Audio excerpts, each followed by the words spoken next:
ఒకటి కొరింథీయులకు అధ్యాయం 14 వచనాలు 34-35. వచనం: స్త్రీలు సంఘములలో మౌనముగా ఉండవలెను, వారు లోబడియుండవలసినదేగాని మాటలాడుటకు వారికి సెలవు లేదు. ఈలాగు ధర్మశాస్త్రమును చెప్పుచున్నది. వారు ఏమైనను నేర్చుకొనగోరిన ఎడల ఇంట తమ తమ భర్తల నడుగవలెను. సంఘములో స్త్రీ మాటలాడుట అవమానము. ప్రశ్న: స్త్రీలు సంఘంలో మౌనంగా ఉండాలని, మాట్లాడడం అవమానమని ఎందుకు చెప్పబడింది? 1 తిమోతికి అధ్యాయం 2 వచనం 12.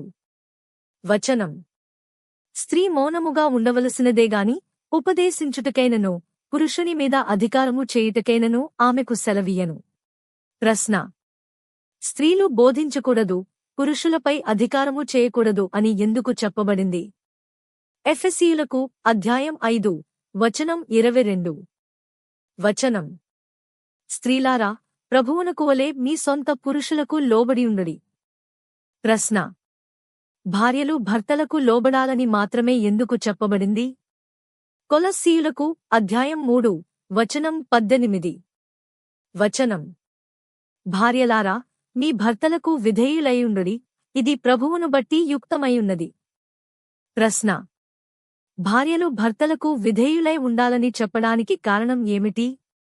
1 పేతురు అధ్యాయం 3 వచనం 1.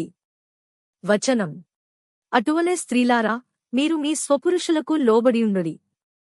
ప్రశ్న: భార్యలు తమ భర్తలకు లోబడాలని ఎందుకు బోధించబడింది? తీతుకు అధ్యాయం 2 వచనాలు 4-5.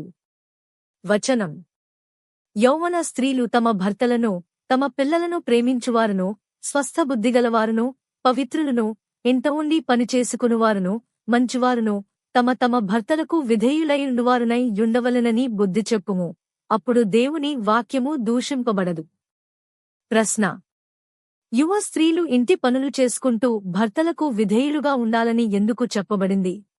ఆదికాండము అధ్యాయం 3 వచనం 16.